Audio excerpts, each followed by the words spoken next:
attack. We see 5 enemy fighters on your scanners.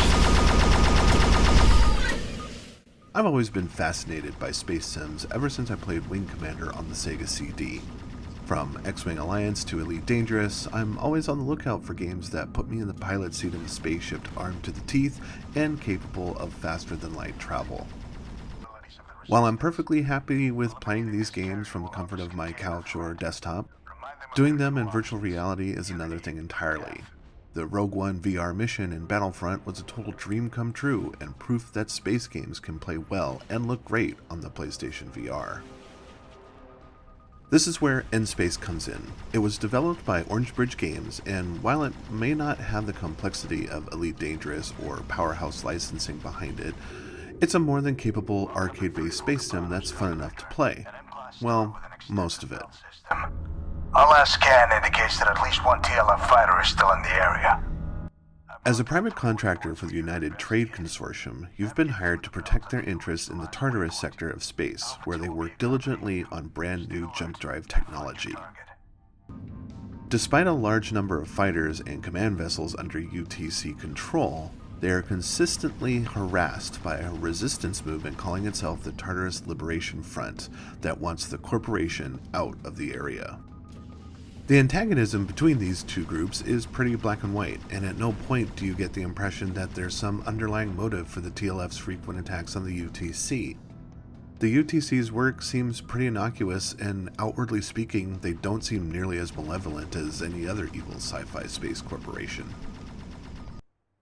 Protecting the UTC will take you through portions of the Tartarus sector to complete a pretty standard collection of skirmishes.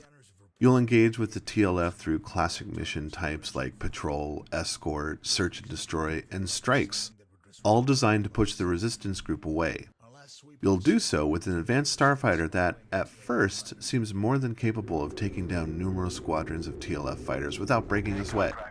And that can get kind of boring after a while because N-Space is mostly a pretty easy game. Your ship's primary lasers and missiles are more than adequate to take down other ships and various weapon emplacements on larger frigates, as well as missile turrets mounted on orbiting asteroids. The only time I died in the first and middle halves of the game was because I ignored these missile turrets, and they are much more harmful than any TLF scrub fighter. N-Space doesn't stray far from the steer and shoot style of gameplay.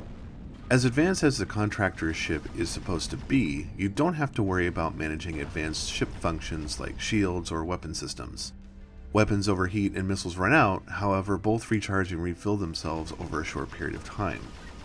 You can't repair the ship either, but unless you fly directly towards a missile turret without taking it from a distance, that's not really a concern. I would have liked more interactivity with the ship. The X-Wing and the Rogue One VR mission had a lot of different buttons and switches to play with. The VR nature of the game works great, and there's a good sense of flight as you maneuver through asteroids and other debris while massive planets hang quietly in the background.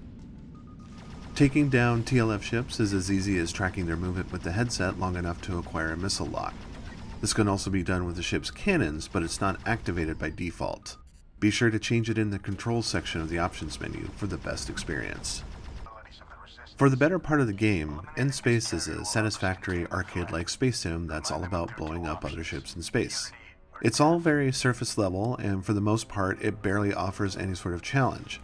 That is, until the final portion of the game where the difficulty spikes without warning. It started with the mission involving the protection of a battleship from a swarm of ships that are faster than you and have better armor. I must have tried this mission 4 or 5 times, failing each time I made my way towards the final stretch of the mission, until I'm blown away or plowed into by an enemy ship. So there you have it. N-Space started off as a somewhat fun and satisfactory space sim with a heavy arcade feel that devolved into a stressful and unfun experience. Beyond that, it really doesn't go quite far enough with the setting, story, or ship combat mechanics. Flying around in space and blowing stuff up is fun, until it isn't. The device has been neutralized. I suspect this whole shindig was a ploy to oust our agent. I doubt they'd be